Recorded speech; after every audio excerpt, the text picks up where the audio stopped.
Millionaire witnesses 3 impoverished, brilliant boys helping his non-verbal disabled daughter communicate and transforms their lives forever.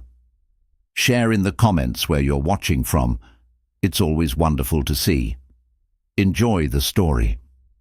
Richard Coleman remained still by the window of his Beacon Hill estate, observing another specialist exit his daughter's room, wearing that familiar look of defeat. The Boston skyline sparkled against the twilight backdrop, contrasting sharply with the profound gloom that had settled within him.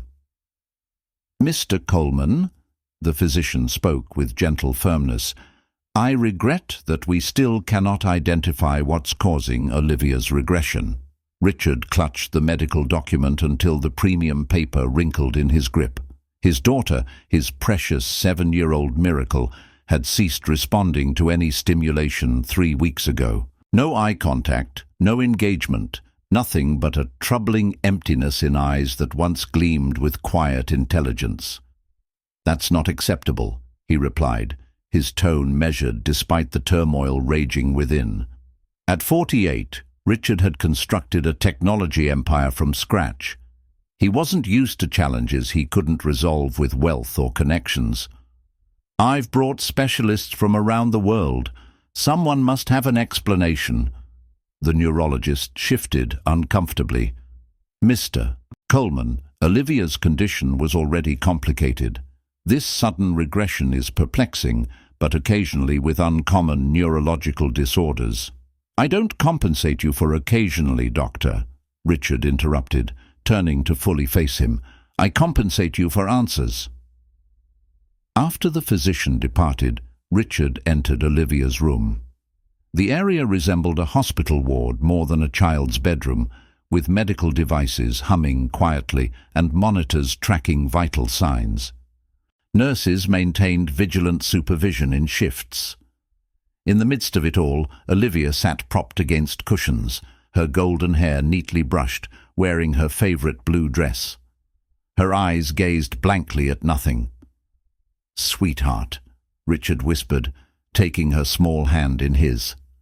"Daddy's here." No reaction, not even a glimpse of recognition. His thoughts drifted to that day in Boston Common 2 weeks earlier. He'd been watching Olivia from a distance as she sat with her caretaker on a park bench. He often did this, observing his daughter during moments when she didn't realize he was present, hoping to catch glimpses of happiness or improvement. That's when he noticed them approach, 3 scruffy boys. The eldest couldn't have been older than 9, with the confident posture of someone accustomed to protecting the younger ones. The middle boy carried a worn backpack, while the youngest, perhaps 5 years old, held a tattered toy. Richard had watched, initially paralyzed with worry, as they approached Olivia while her caretaker was distracted by her phone. But instead of the harassment he'd feared, something extraordinary happened. The oldest boy had made comical expressions that elicited a faint smile from Olivia. The middle one pulled homemade cards from his backpack, and the little one had gently taken Olivia's hand. For a moment, a precious brief moment, his daughter had opened her mouth, attempting to echo the sounds the smallest boy was making. The memory twisted painfully in his chest, because what had he done? He'd rushed forward, roughly pushing the children away, firing the caretaker immediately and pulling Olivia home, away from the first genuine connection she'd made in months. An elderly woman had hurried toward them, defending the boys, her grandsons apparently, but Richard had dismissed her with the same contempt he reserved for anyone he considered beneath his stature. Now, as the machines beeped rhythmically in the quiet room, Richard Coleman confronted the frightening possibility that in his desperate attempt to protect his daughter, he might have destroyed her only chance at breaking through her silence. "I'm sorry, Olivia," he whispered, a tear sliding down his cheek. "Daddy made a terrible mistake." 2 weeks earlier, Richard stood hidden behind a massive oak tree in Boston Common, observing his daughter from afar. This had become his routine, watching Olivia when she thought no one was looking, hoping to witness some breakthrough in her silent world. Olivia sat on a bench while her caretaker, Jessica, scrolled through her phone. Richard frowned. He paid the woman generously to give his daughter her complete attention. His annoyance transformed to concern when he spotted 3 disheveled boys approaching. The oldest, thin with determined eyes, appeared about 9. The middle one, around 7, held a tattered backpack. The youngest couldn't be more than 5, with oversized clothing and a mop of unruly hair.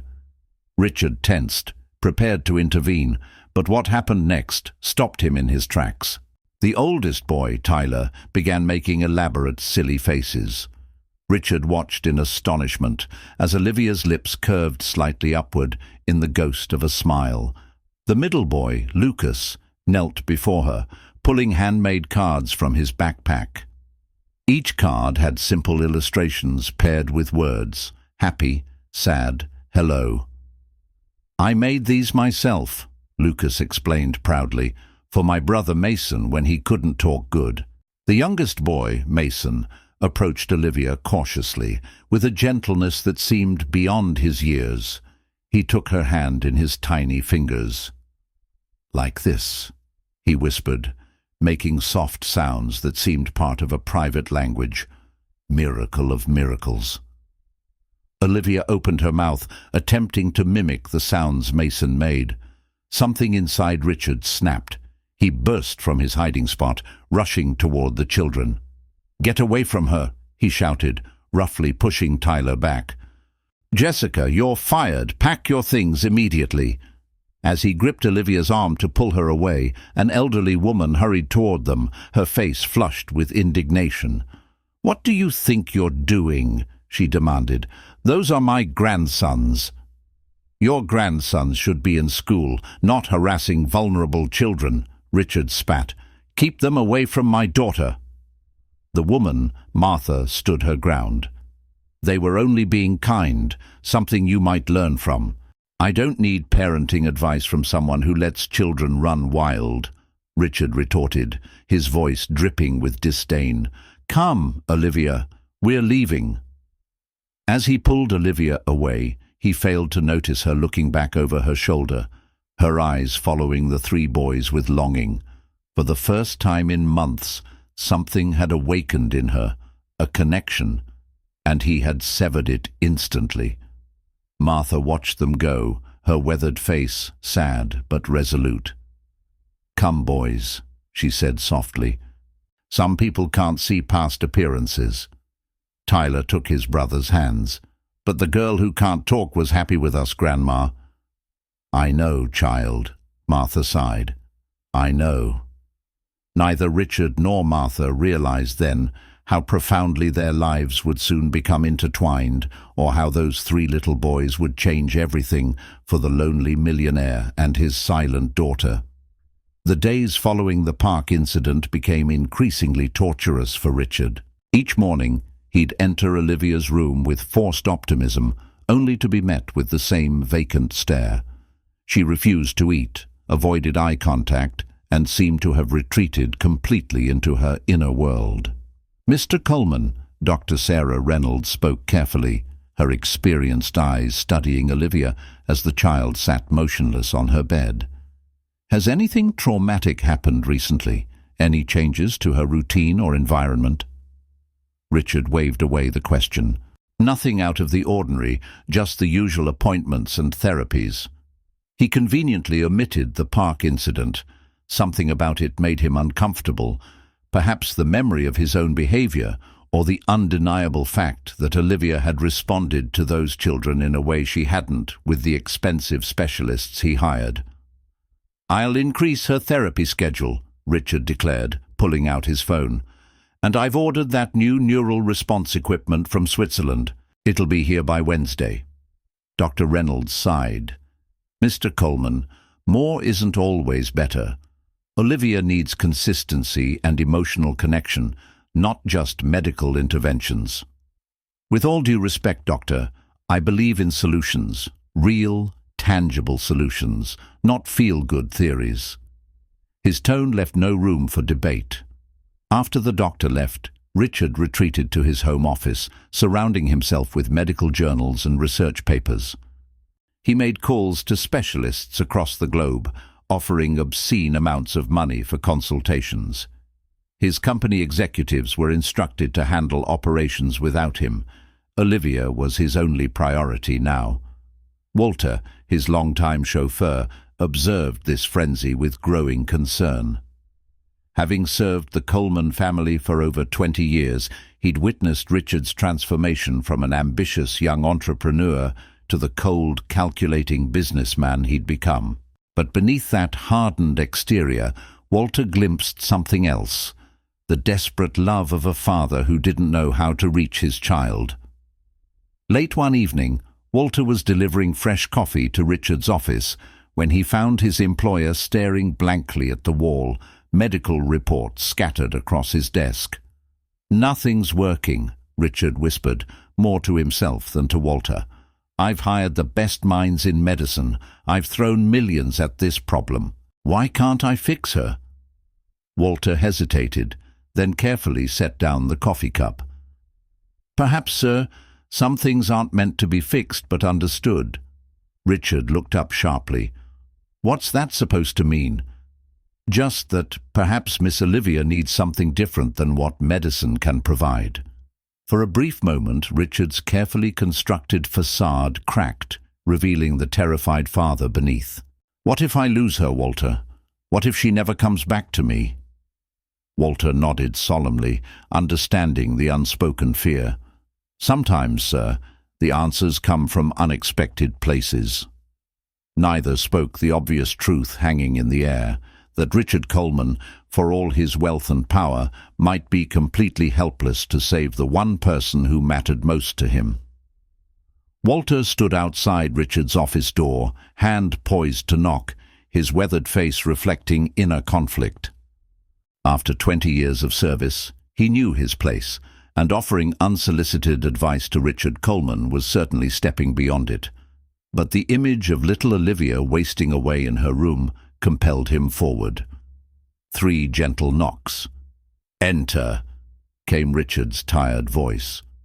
Walter found his employer hunched over his laptop, surrounded by medical reports and empty coffee cups. Dark circles shadowed his eyes. His normally immaculate appearance was now disheveled. "Sir, I've brought your evening meal," Walter said, setting down the tray. Then, gathering his courage, "If I might have a word." Richard glanced up impatiently. "What is it?" "It's about Miss Olivia, sir." Walter cleared his throat. "I was thinking about what happened at the park." Richard stiffened. "What about it?" "Those children, sir. I've never seen Miss Olivia respond to anyone the way she did to them. Perhaps—" Walter hesitated, then pushed forward. "Perhaps they could help." Richard's laugh was hollow. "Bring street children into my home? Are you mad?" "Walter, they weren't just any children, sir. They connected with her somehow, the little one especially." "Enough." Richard slammed his hand on the desk. "I've consulted with the top neurologists in the world. I don't need advice from my driver about bringing vagrant children into my daughter's life." Walter nodded stiffly. "Of course, sir. Forgive the intrusion." As the door closed behind Walter, Richard buried his face in his hands. The suggestion was absurd, irrational beneath consideration. And yet that night, Richard sat beside Olivia's bed, holding her limp hand, desperately searching for any sign of awareness in her vacant eyes. "Sweetheart, please," he whispered, "come back to me." No response, not even a flicker. Against his will, Richard's mind returned to the park scene, to the moment when Olivia had opened her mouth, attempting to mimic the sounds the small boy had made. For a brief, shining instant, she had connected with the world, with 3 ragged children who had accomplished in minutes what teams of specialists had failed to do in years. Richard closed his eyes, the weight of his pride battling with his desperation. What was more important, his reputation or his daughter's well-being? Dawn found him still sitting by Olivia's bedside, having made the hardest decision of his life. When Walter arrived with breakfast, Richard didn't look up. "Find them," he said quietly. "Sir, the children from the park, their grandmother. Find them and bring them here." Richard finally turned his eyes, red-rimmed but determined. "Whatever it takes." Walter couldn't conceal his surprise or his relief. "Yes, sir, right away." As Walter hurried out, Richard looked back at his daughter. "I hope I'm not making another terrible mistake," he whispered. "But I'd do anything for you, Olivia, anything at all." Walter spent the next 3 days methodically combing Boston for any sign of the 3 boys and their grandmother.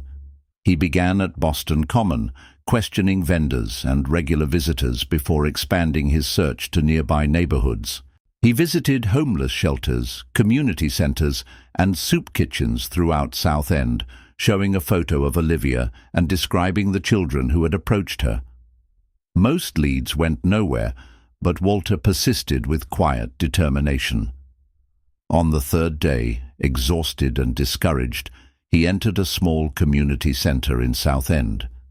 The building was worn but well maintained, with children's artwork decorating the walls and the smell of a communal meal lingering in the air. "I'm looking for an elderly woman," Walter explained to the coordinator. "She has 3 grandsons, ages approximately 5, 7, and 9. The coordinator's eyes narrowed suspiciously. "Why are you looking for them?" "My employer's daughter. She's very ill. These children somehow connected with her, and we believe they might help her." "Would your employer happen to be Richard Coleman?" When Walter nodded, the coordinator's expression hardened. "Martha told me what happened.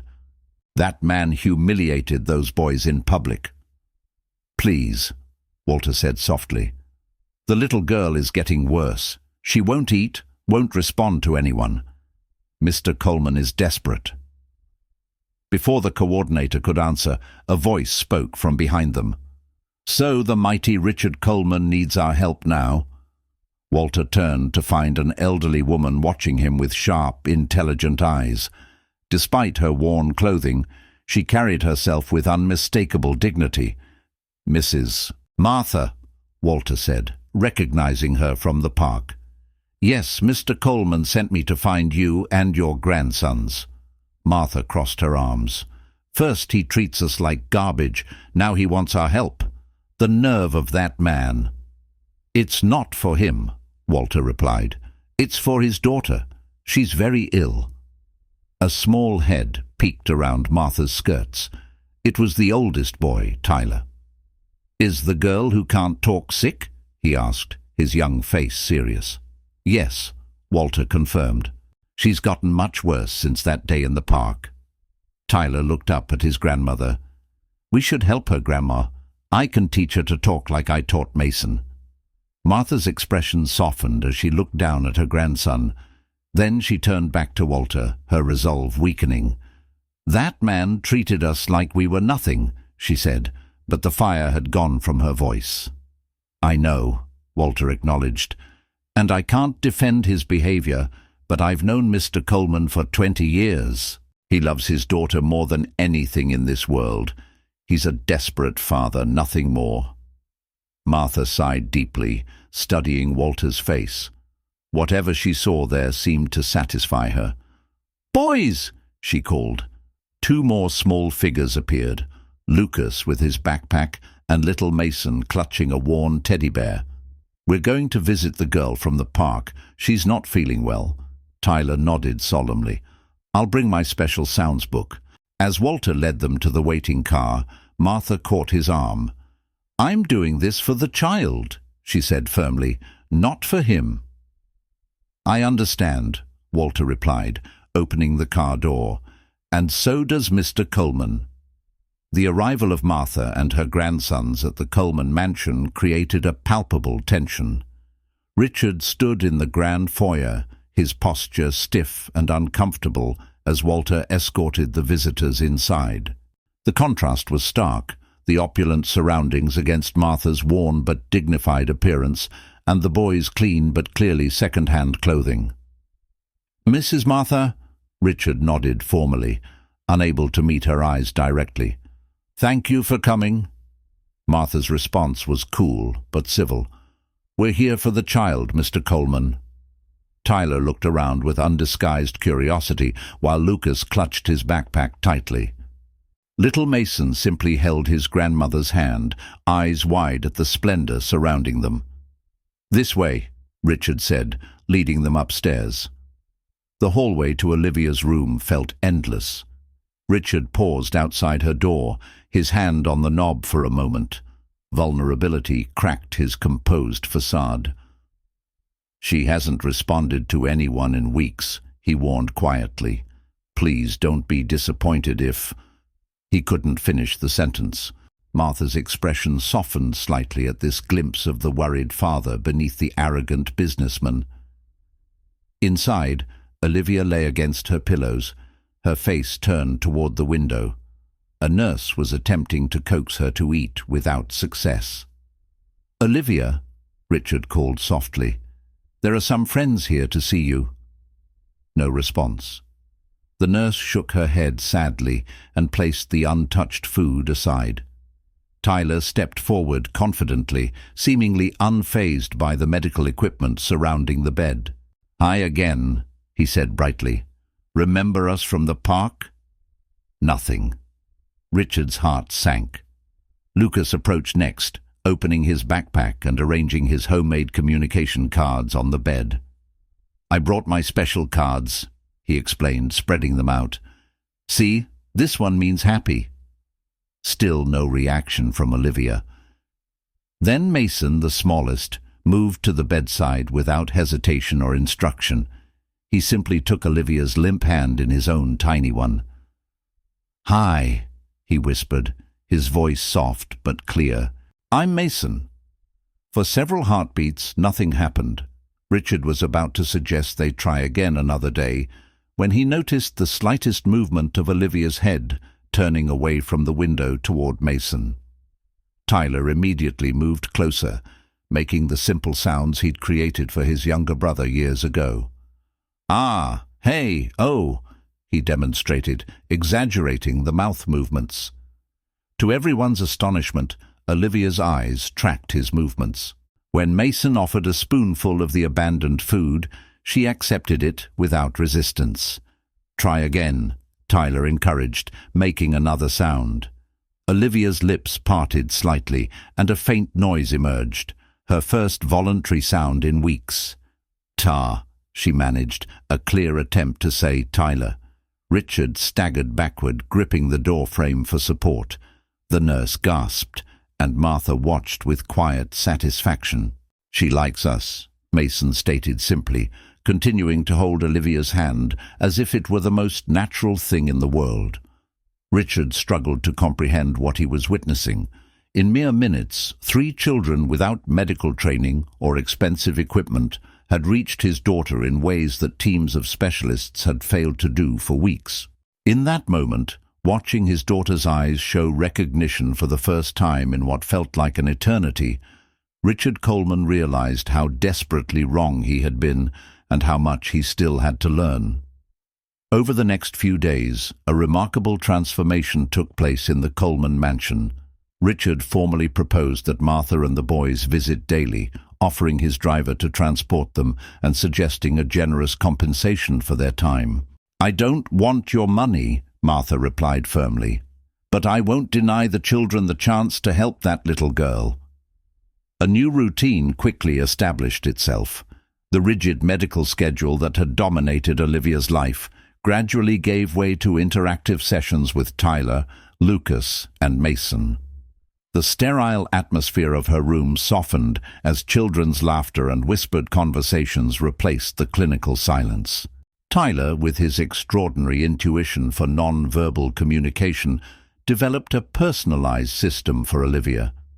His methods were unconventional but effective, combining sounds, gestures, and facial expressions that somehow made perfect sense to the little girl.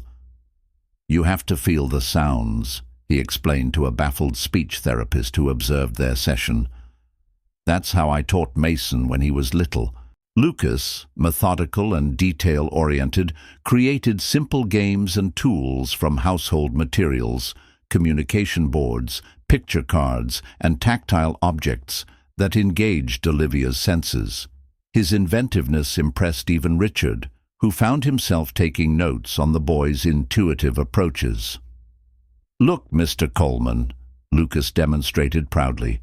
"I made this board so she can point to what she wants. See? It has pictures of everything in her room." But it was Mason, the youngest, who formed the deepest bond with Olivia. The two would sit for hours holding hands, exchanging glances that seemed to contain entire conversations. Mason's gentle presence had a calming effect that no medication had ever achieved. "They have their own language," Martha observed, watching the two children interact. "Sometimes words just get in the way." Richard observed these sessions from a distance, both fascinated and humbled by the natural ease with which the children connected with his daughter. The expensive specialists he'd hired stood on the sidelines, taking notes on methods they couldn't have conceived. Gradually, Richard began to participate, awkwardly at first, then with growing confidence. He learned Tyler's sound system, practiced Lucas's games, and sat quietly with Mason and Olivia, trying to understand their silent communication. The mansion itself seemed to breathe again. Doors that had remained closed for years were opened, and rooms that had been preserved like museums were now filled with the sound of children's footsteps. The kitchen staff, delighted by the change, prepared special treats for the afternoon sessions. Martha moved through this new environment with quiet dignity, maintaining a respectful distance from Richard while skillfully directing the children's activities. Her natural authority and gentle wisdom commanded respect from everyone in the household, including Richard himself. One evening, as Martha prepared the boys to leave, Richard approached her hesitantly. "They're remarkable children," he said. "You've raised them well despite difficult circumstances." Martha regarded him steadily. "Children don't need wealth to thrive, Mr. Coleman. They need love, boundaries, and someone who believes in them." "I see that now," Richard admitted. "I've spent millions trying to help Olivia, but nothing has worked like this." He paused, struggling with unfamiliar humility. "Thank you." Martha's expression softened slightly. "Don't thank me yet. We still have a long way to go." As their car pulled away, Richard stood in the doorway, watching. For the first time in years, perhaps for the first time since Olivia's diagnosis, he felt something he'd almost forgotten: hope. One evening, nearly 3 weeks into their new arrangement, Richard found himself sharing dinner with Martha in the mansion's smaller dining room. The children were in the sunroom with Olivia, their laughter drifting down the hallway. Richard swirled his wine thoughtfully, observing Martha across the table. There was something oddly familiar about her. A certain way she held herself, how she arranged her silverware with precision, her attentive gaze that seemed to notice everything. "You remind me of someone," he said abruptly. "Have we met before? Before the park, I mean." Martha carefully placed her fork down. "I wondered when you might ask that question. So we have met." She smoothed her napkin, choosing her words carefully. "Not exactly, but I knew your family well. I worked for your mother, Eleanor Coleman, for over 20 years. Richard nearly choked on his wine. "You worked for my mother as what?" "I was the head housekeeper at the Coleman estate in Cambridge." Martha's voice was steady. "In fact, I managed the household staff from 1975 until 1995. Richard's mind raced through childhood memories, trying to place this woman in his past. 1995. That's when I was away at college. Why did you leave?" Martha hesitated. "I was dismissed without references." "For what reason?" "Your mother discovered that your brother Alex was spending time with my son Edward. They had become friends despite the differences in our family's positions." Martha's eyes held a hint of old pain. Eleanor didn't think it appropriate for her son to associate with the housekeeper's boy. Richard sat back, stunned. Alex never mentioned this. He wouldn't have. Your mother made it quite clear that the friendship was forbidden. Martha's voice remained neutral, but her hands clasped tightly in her lap. We were gone within the day. A terrible thought struck Richard. Alexander, he whispered. Was he the father? No, Martha interrupted firmly. Edward was their father, my son. What happened to him? Richard asked, dreading the answer. Edward never recovered from being uprooted so suddenly. He grew up angry, resentful. Martha's voice wavered slightly. He married young, but when Hannah became pregnant with Tyler, he abandoned them. The pattern repeated with Lucas and Mason. He comes and goes from their lives, more ghost than father. Richard felt sick. And Hannah? She's a good woman who's had a difficult life. She left the boys with me temporarily while she tries to establish herself in Providence. I've been raising them since Mason was born. The implications crashed over Richard like a wave. His family's actions had set in motion a chain of events spanning generations. The entitled cruelty of his mother had shaped not only his life, but the lives of these children who were now saving his daughter. I nearly did the same thing, Richard whispered, horrified. In the park, I was becoming my mother. Martha regarded him steadily. Yes, you were. Richard pushed back from the table and walked to the window. Outside, snow was beginning to fall on the estate gardens. I remember Edward now, he said softly. Tall, quick to laugh. Alex adored him. They were like brothers. Until they weren't allowed to be, Martha confirmed. I'm sorry, Richard said, turning back to her. I can't undo what my family did to yours. No, you can't, Martha agreed. But you're at a crossroads, Richard Coleman. You can continue the cycle, or you can break it. Richard thought of Olivia, of how close he'd come to destroying her chance at connection because of his prejudice and pride. He thought of his brother Alex, dead 5 years now, never having reconciled with the friend who'd been torn away from him. I want to break it, he said finally, his voice firm with new resolve. I need to break it for Olivia, for all of us.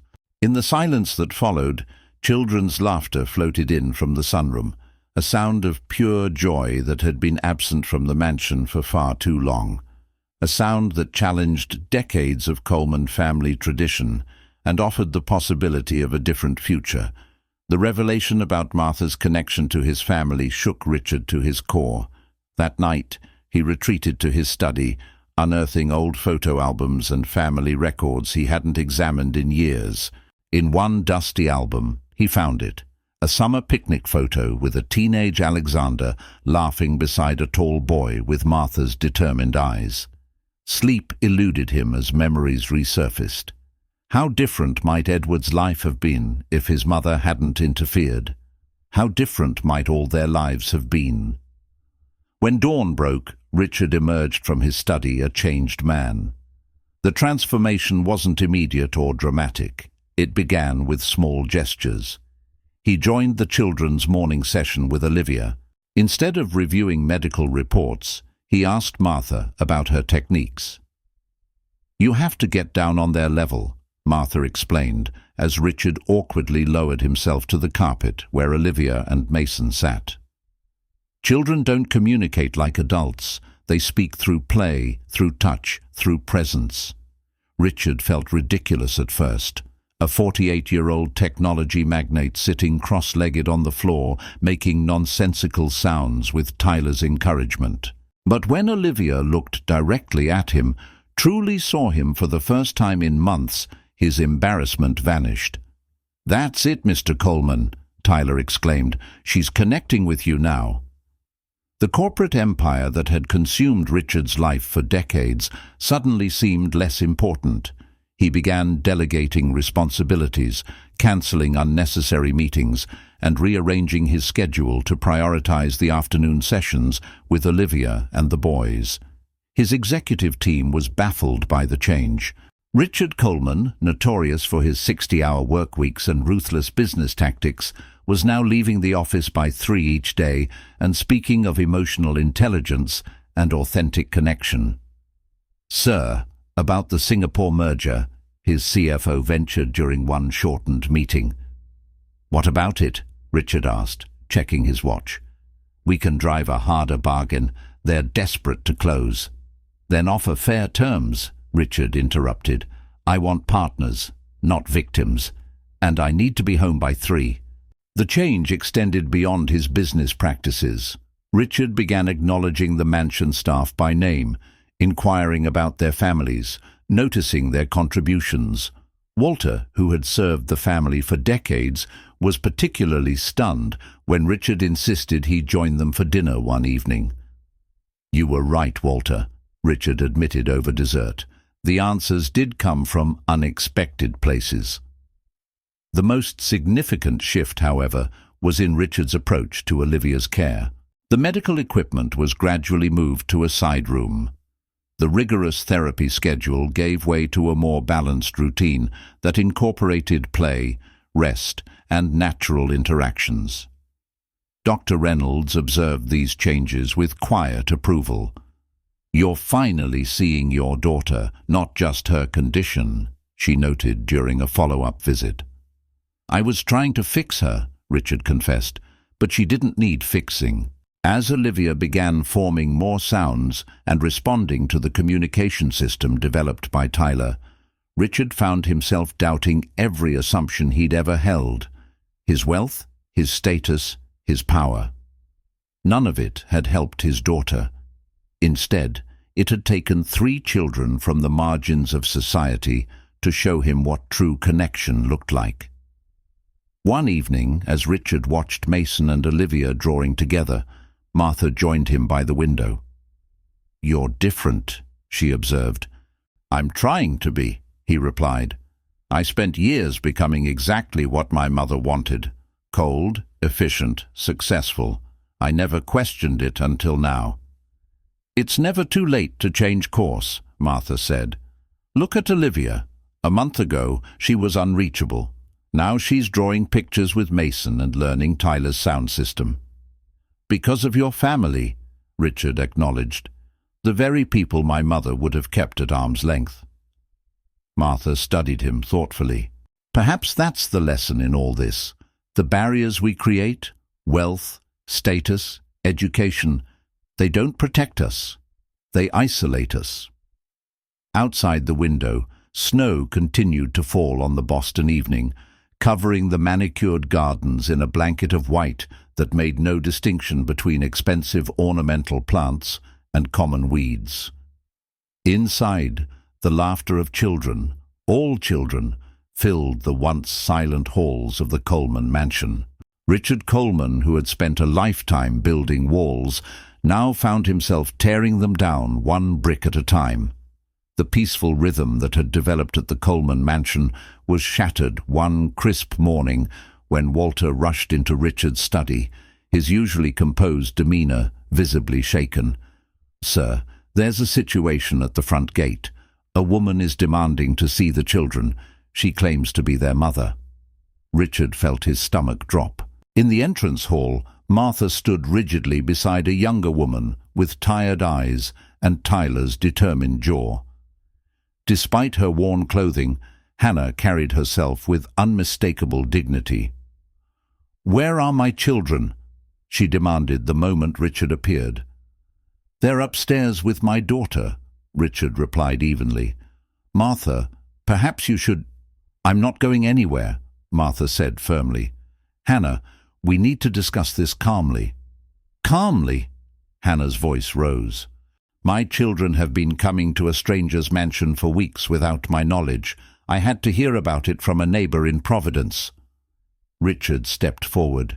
"Mrs. "It's Miss Parker," she corrected sharply. "Miss Parker, I understand your concern. Your children have been helping my daughter, who has a rare neurological condition. They've made remarkable progress with her." Hannah's expression didn't soften. I don't care if they've been teaching her to fly. They're my children, and nobody asked my permission." Before Richard could respond, the sound of running footsteps echoed down the staircase. "Mom!" Tyler called out, launching himself into Hannah's arms. Lucas and Mason followed close behind, their faces lit with surprise and joy. The reunion momentarily diffused the tension as Hannah embraced her sons, checking them over with the careful eye of a mother who had seen too much hardship. "We've been helping the girl who can't talk," Mason explained excitedly. "She can say my name now." Hannah looked from her children to Richard, her expression conflicted. "That's good, sweetheart, but we need to go home now." Panic flashed across the boys' faces. "But Mom," Tyler protested, "Olivia needs us. She's getting better." "I finally have a stable job and an apartment in Providence," Hannah explained, her voice softening. "I've come to take you home for good this time." The implications hit everyone at once. Martha gripped the banister for support. Richard felt a cold dread settling in his chest. The children looked devastated. From upstairs came a high, distressed sound, Olivia sensing the disruption to her newfound stability. "She knows something's wrong," Lucas whispered. Richard made a split-second decision that would have been unthinkable just weeks earlier. Instead of wielding his power and influence to control the situation, he chose honesty. "Miss Parker," he said, "your children have become vital to my daughter's recovery. I can't pretend otherwise, but I also understand they belong with their mother." He took a deep breath. "Would you be willing to discuss a compromise?" Hannah's eyes narrowed with suspicion. "What kind of compromise?" "My company has offices in Providence. We always need intelligent, capable people." He gestured toward the sitting room. "Perhaps we could discuss employment opportunities that would allow you to be with your children while they continue helping Olivia." Hannah hesitated, clearly torn between distrust of this wealthy stranger and the opportunity he represented. "I don't accept charity," she said firmly. "This isn't charity," Richard countered. "Your children have a gift that no amount of money could buy. They've done more for Olivia than teams of specialists. I'm offering a fair exchange, your expertise for theirs." Martha stepped forward, placing a gentle hand on Hannah's arm. "Please hear him out, dear, for the boys and for Olivia." Olivia's distress escalated. Mason slipped away from the group, climbing the stairs with determined focus. "I need to help her," he explained simply. When his mother called after him, in that moment, watching her youngest son respond to another child's need with such instinctive compassion, Hannah's resistance began to soften. "Fine," she said finally. "We'll talk, but I make no promises." As they moved toward the sitting room, Richard caught a glimpse of Mason at the top of the stairs, leading a trembling Olivia by the hand. The little girl's eyes were wide with fear, but her fingers were firmly entwined with Mason's, a connection that transcended words, wealth, and the complicated history of their families. The delicate new balance at the Coleman mansion was barely 3 weeks old when Richard received the call that sent his carefully reconstructed world into turmoil once more. "Richard, it's Miranda. I'm at Logan Airport." His ex-wife's voice, with its crisp British accent, sent a jolt through Richard's system. Miranda Coleman had walked away from their family 5 years ago, unable to cope with Olivia's diagnosis and Richard's obsessive approach to their daughter's care. She had returned to her native London, maintaining only the most punctilious contact since. "Miranda," he managed, gripping the phone tightly. "Why are you here?" "Dr. Reynolds called me," she replied. "She said Olivia has made extraordinary progress. I needed to see for myself." Richard glanced toward the sunroom where Olivia sat with the 3 boys and Hannah, who had accepted a position managing community outreach for Coleman Technologies' Providence office. The family had moved into the guest cottage on the estate grounds 2 weeks earlier, an arrangement that benefited everyone involved. "Things are different now," Richard warned. "Very different." "So I've gathered," Miranda responded. "Will you send a car, or shall I take a taxi?" When Miranda arrived, her presence seemed to fill the mansion with a familiar tension. At 45, she remained striking, tall and slender, with Olivia's golden hair and delicate features. She moved through the entrance hall with the confidence of someone who had once claimed this space as her own. "You've changed things," she observed, noting the children's artwork now displayed alongside priceless paintings. "Yes," Richard acknowledged simply. Their reunion was awkward, loaded with unspoken accusations and regrets. But when Miranda first saw Olivia in the sunroom, surrounded by her new friends, the practiced composure she had maintained cracked visibly. "Oh my God," she whispered, watching her daughter laugh as Tyler performed an elaborate pantomime. "She's actually engaging." Richard stood beside his ex-wife, uncertain whether to feel proud of Olivia's progress or defensive about Miranda's 5-year absence. "Tyler, Lucas, and Mason have done what all our specialists couldn't," he said quietly. "They reached her." Miranda approached cautiously, kneeling at the edge of the children's circle. "Hello, Olivia," she said softly. "Do you remember me?" "It's Mommy." The room fell silent. Tyler, Lucas, and Mason watched with solemn curiosity. Hannah tensed, protective of both her children and Olivia, with whom she had formed her own bond. From the doorway, Martha observed the scene with wise, watchful eyes. Olivia studied Miranda's face for a long moment. Then, using the communication board Lucas had designed, she pointed deliberately first to the image of a woman, then to a picture of a house, and finally to a question mark. "She's asking if you're staying," Lucas translated helpfully. The simple question carried the weight of years of abandonment. Miranda's composure broke completely as tears filled her eyes. "I don't know, darling," she answered honestly. "I'd like to for a while." Over dinner that evening, with the Parker family returned to their cottage, Richard and Miranda sat across from each other at the table where they had once presided as husband and wife. "Why did you leave?" Richard finally asked the question that had burned within him for 5 years. Miranda set down her fork, meeting his gaze directly. "Because I couldn't bear what we were becoming. You were obsessed with fixing Olivia, with finding the perfect treatment, the perfect specialist. And she faltered. "I was weak. I couldn't face a lifetime of watching our daughter struggle. I told myself she had you, that you would move mountains for her." "I tried," Richard admitted. "I failed spectacularly until 3 homeless children showed me what Olivia really needed." Miranda studied him with new eyes. "You've changed." "I had to," he replied simply. "And now?" she asked. "Where do we go from here?"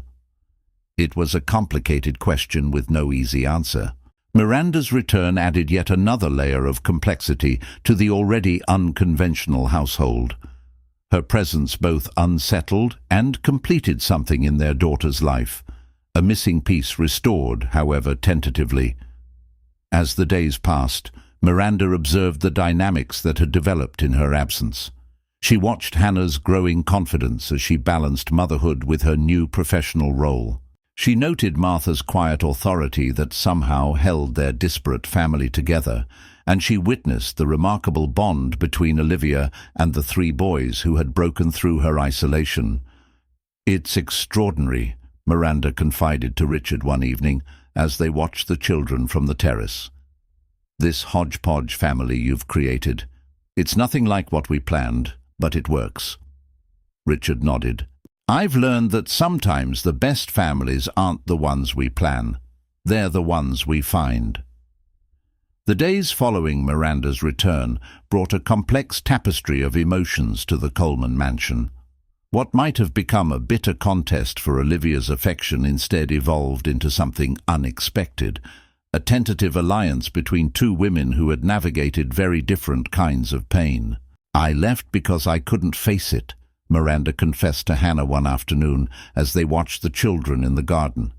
"What kind of mother does that make me?" Hannah considered this, her expression thoughtful rather than judgmental. "Parenthood breaks us all in different ways," she said finally. "I've made my share of mistakes too." This simple acknowledgement, the shared humanity beneath their vastly different circumstances, formed the foundation of an unlikely friendship. Miranda, with her polished London sophistication, and Hannah, with her hard-earned resilience, found common ground in their love for their children and their desire to heal fractured families. Miranda decided to rent a small house near the estate, allowing her to be present in Olivia's life while maintaining healthy boundaries with Richard. Their marriage was beyond repair, both acknowledged, but they could forge a new kind of partnership focused entirely on their daughter's well-being. "I'm thinking of staying in Boston permanently," Miranda told Richard as they reviewed Olivia's progress with Dr. Reynolds. "I've missed too much already." Richard nodded, surprised by the lack of resentment he felt. "Olivia would like that. We all would." Meanwhile, Hannah flourished in her new position.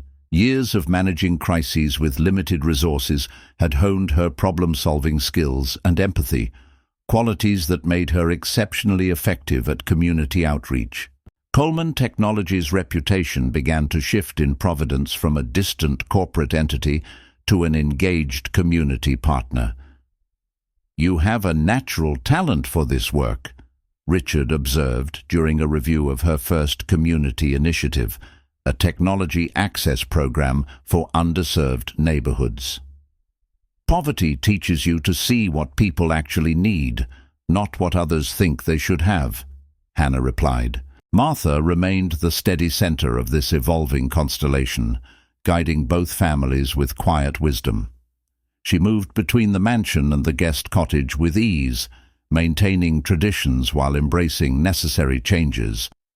Her decades of experience managing a household served her well as she helped balance the complex dynamics of their blended family. The children adapted with remarkable resilience. Tyler, Lucas, and Mason treated the estate grounds as an extension of their playground, equally comfortable in the guest cottage with Hannah and in the mansion with Olivia. They accepted Miranda's presence with the straightforward curiosity of children, incorporating her into their games and communication systems without question. Olivia herself continued to progress, adding new sounds and gestures to her repertoire weekly. The communication board Lucas had created expanded to include dozens of concepts. She began to express preferences, emotions, and even simple jokes. One evening, as the extended family gathered for dinner, a new weekly tradition, Olivia carefully arranged her communication cards on the table. Everyone waited patiently as she selected and arranged them in sequence. "Happy family here." The simple statement brought tears to more than one pair of eyes around the table. Martha reached over to squeeze Olivia's hand. "Yes, dear. Family is here." Later that night, Richard stood at his study window, watching the lights in the guest cottage where Hannah was likely helping the boys with their schoolwork. In the garden apartment, Miranda would be settling in with her evening tea. Here in the mansion, Martha was reading a bedtime story to Olivia. Family, the word had once meant something specific to Richard, a proper lineage, a respectable bloodline, a reflection of status and achievement, Eleanor Coleman's definition, which he had absorbed without question. Now it meant something entirely different, something messier, more complicated, and infinitely more valuable, a collection of people who had found each other against all odds, whose differences complemented rather than divided them. A knock at the door interrupted his thoughts. It was Walter. "Sir, I thought you might want to know Miss Olivia asked for her mother before bed tonight. Both of them." Richard raised an eyebrow. "Both?" "Yes, sir. She pointed to Mrs. Miranda on her board and then to Miss Hannah. She seemed quite insistent that they both come to say good night. Richard smiled, imagining the scene.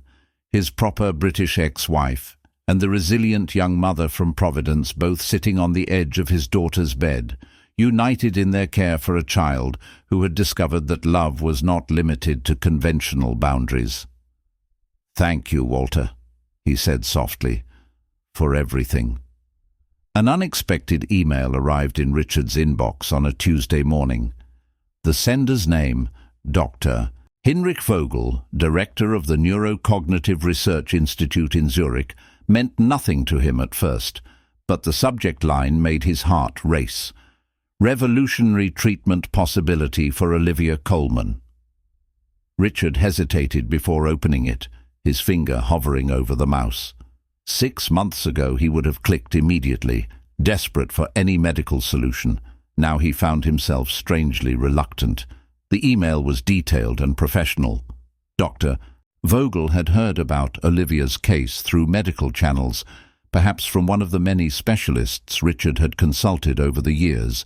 The Zurich Institute had developed a groundbreaking neurosurgical procedure that showed extraordinary promise for children with conditions similar to Olivia's. Early trial results indicated a 78% success rate in restoring normal speech patterns, the email stated.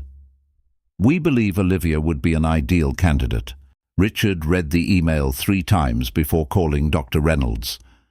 "I've heard of Vogel's work," she confirmed after reviewing the information. "It's cutting-edge neurosimulation combined with targeted regenerative therapy, theoretically sound but still experimental." "And the risks?" Richard asked, a question he might not have bothered with months earlier. "Significant," Dr. Reynolds replied honestly. "Any brain surgery carries risks, and with experimental procedures, there are always unknown factors." Richard thanked her and sat in silence.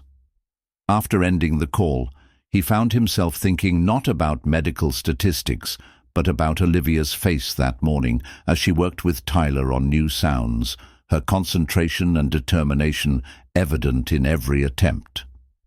That evening he shared the email with Miranda during their now regular co-parenting discussion.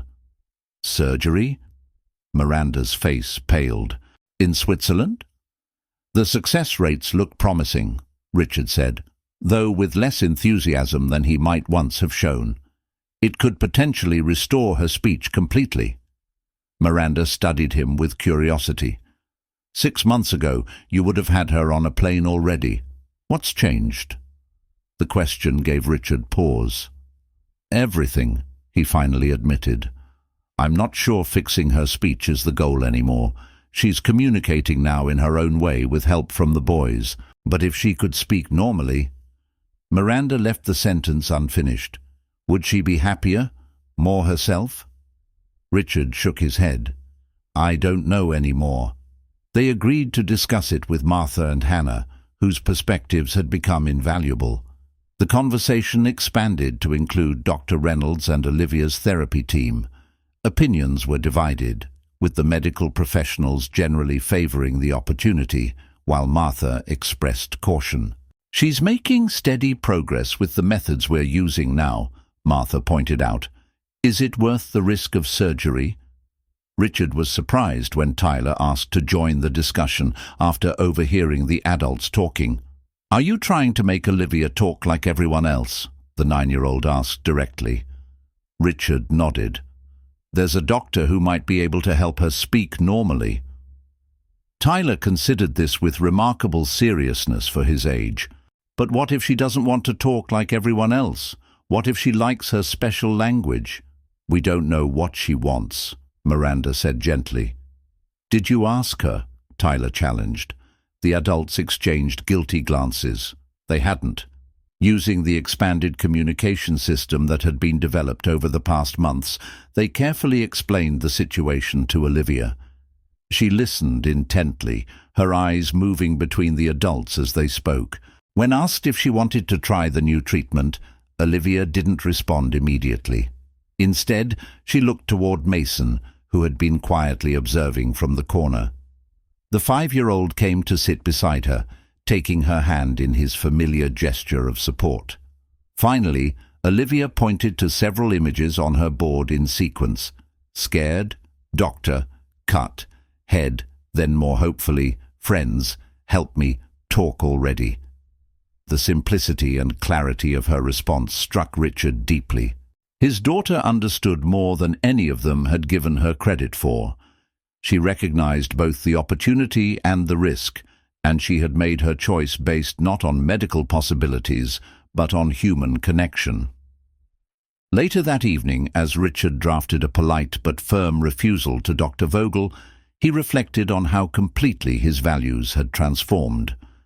6 months ago, he would have pursued any medical solution regardless of risk, in his desperate quest to make Olivia normal. Now he understood that normal was a meaningless standard, and that his daughter's happiness and sense of security were the only metrics that truly mattered. When Dr. Vogel responded with an insistent follow-up, "This may be her only opportunity for a normal life," Richard's reply was brief but resolute.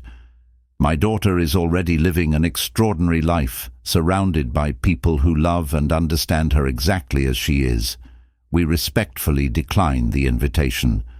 The invitation to meet with the Swiss medical team arrived by courier, formal, impressive, and impossible to ignore. Dr. Hinrich Vogel and his associates would be in Boston for a medical conference and requested a personal consultation regarding Olivia. Richard shared the invitation with Miranda during their weekly co-parenting coffee. "They're persistent," Miranda observed, studying the embossed letterhead. "I suppose that's a good quality in surgeons. They believe in their work," Richard replied, "as I once believed in every new treatment that came along." The meeting was scheduled in a private conference room at Massachusetts General Hospital. Richard arrived with Miranda, Dr. Reynolds, and at his insistence, Martha. The Swiss team consisted of Dr. Vogel, a tall, distinguished man with silver hair and piercing blue eyes, alongside 2 younger colleagues whose credentials were equally impressive. "Mr. and Mrs. Coleman," Dr. Vogel greeted them formally. "Thank you for meeting with us. We've reviewed Olivia's complete medical history, and we are more convinced than ever that she is an ideal candidate for our procedure." What followed was a detailed presentation: brain scans, neurological pathways, success rates from preliminary trials. The science was compelling, the delivery impeccable. Richard listened attentively, asking precise questions about methodology and outcomes. "The procedure involves targeted neurostimulation of the speech centers," Dr. Vogel explained, indicating areas on a digital brain model. "Combined with our proprietary regenerative therapy, we've seen remarkable results in restoring normal speech patterns." "And the risks?" Martha asked directly. Dr. Vogel's smile tightened slightly. "All surgical procedures carry some risk, of course, but our technique is minimally invasive, and the potential benefits far outweigh." "Specifically," Richard interrupted, "what are the risks?" The younger neurologist stepped forward. "There's a small chance of infection, as with any surgery. More relevant to your concerns would be the 4% risk of affecting other cognitive functions during the procedure. In rare cases, less than 2%, patients have experienced alteration in personality or emotional regulation." A heavy silence followed this admission. "Alteration in personality," Miranda repeated slowly. "Extremely rare," Dr. Vogel assured them, "and must be weighed against the enormous benefit of normal speech capabilities. Think of how Olivia's life would change: college, career, independence." Richard glanced at Martha, whose expression remained carefully neutral. 6 months ago, these words would have been exactly what he wanted to hear. The promise of normalcy for his daughter would have overshadowed any risk. "Mr. Coleman," Dr. Vogel continued, clearly sensing hesitation, "this may be Olivia's only opportunity for a normal life. Our research funding is limited, and we can only accept a small number of candidates. If you decline, we'll need to move to the next family on our list." Richard stood up suddenly, walking to the window that overlooked the hospital gardens below. Patients in wheelchairs were enjoying the spring sunshine, some accompanied by visitors, others by therapy dogs. "Dr. Vogel," he said finally, turning back to the room, "I appreciate your team coming all this way, but we must decline your offer." The Swiss doctor blinked in surprise. "Mr. Coleman, perhaps you don't fully understand the opportunity." "I understand perfectly," Richard interrupted with unexpected gentleness. "6 months ago, I would have signed whatever consent forms you put in front of me. I would have paid any amount, taken any risk, if it meant making my daughter normal." He moved back to the table, his decision becoming firmer with every word.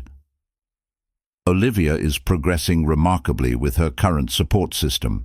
She's communicating effectively through multiple channels, sign language, picture boards, and a growing vocabulary of sounds. More importantly, she's happy." "But she could have a normal life," Dr. Vogel insisted. "Who defines what's normal?" Richard asked, the question genuine rather than confrontational. "My daughter has a family that loves her unconditionally. She's learning to communicate in ways that work for her. She has meaningful connections with other children.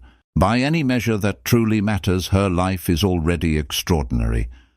Dr. Reynolds nodded in quiet approval. Martha reached over to squeeze Richard's hand briefly. Miranda's eyes shone with unexpected tears. "Medicine should serve people as they are," Richard continued, "not attempt to remake them into some arbitrary standard of normalcy. I've learned that lesson the hard way." As they gathered their belongings to leave, Dr. Vogel made one final attempt. "You're making an emotional decision rather than a logical one." Richard smiled. "Yes," he agreed simply, "and that's the greatest progress I've made as Olivia's father." Outside the hospital, Martha linked her arm through Richard's as they walked toward the waiting car. "Eleanor Coleman's son would never have made that decision," she observed quietly. "No," Richard agreed. "He wouldn't have." The definitive rejection of the Swiss procedure marked more than a medical decision. It represented Richard's complete break from the values that had shaped his life for decades. The obsession with appearances, status, and conformity that he had inherited from his mother had finally lost its grip on him. In its place was something far less glamorous but infinitely more valuable. The wisdom to accept his daughter exactly as she was, and the courage to defend her right to be herself in a world that too often demanded conformity. 1 year later, the Coleman mansion stood transformed. The sterile medical wing had been converted into a vibrant, inclusive school for children with diverse communication needs. Where cold medical equipment once dominated, colorful learning stations and adaptive technology now filled the space. The gardens, once manicured to perfection, now featured accessible playground equipment and sensory paths designed with input from the children themselves. In the main hall, a celebration was underway. The first end-of-year presentation of the Coleman Communication Academy was about to begin, and families filled the seats, some wealthy, others from modest backgrounds, all united by their connection to children who communicated differently. Richard stood near the back, watching with quiet pride. His corporate responsibilities had been dramatically reduced over the past year, with trusted executives handling daily operations while he focused on the school.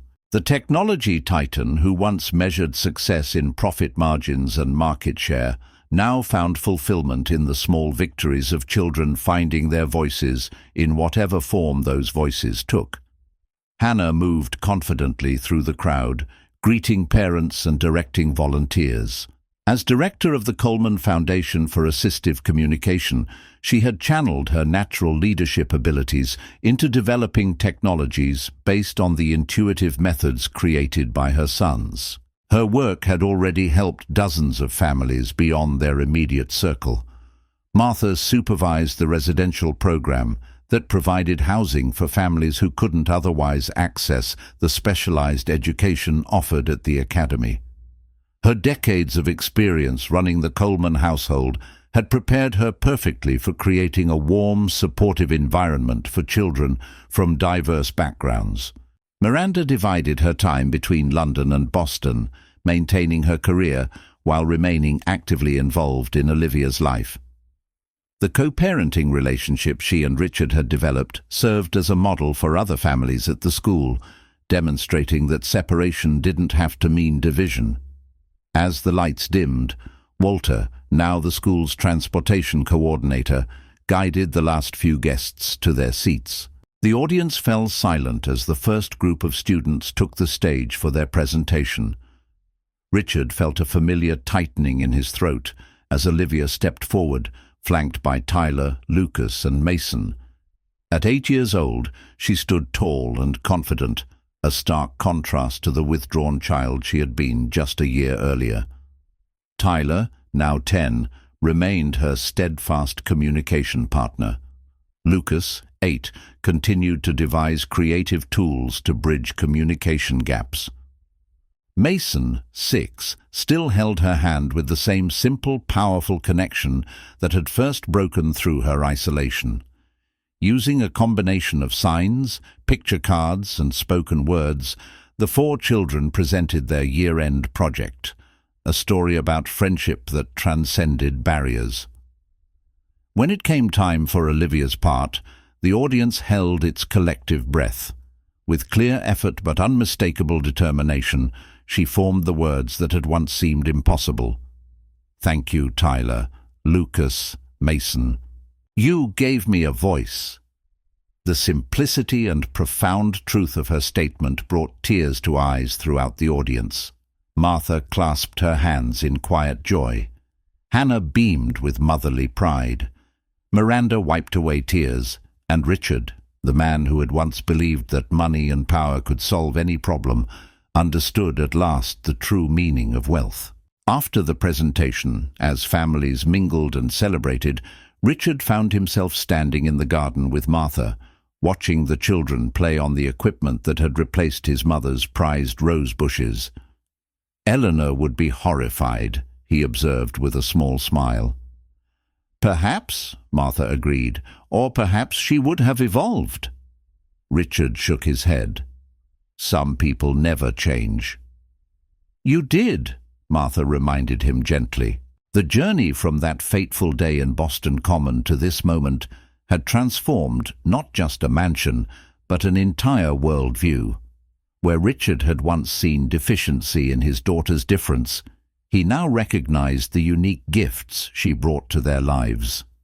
Where he had once valued status and conformity, he now cherished authenticity and connection. As the evening concluded, the expanded Coleman family, Richard and Miranda, Hannah and her boys, Martha, and many others who had joined their unconventional circle, gathered for a group photograph on the mansion steps. "Everyone say family," called the photographer.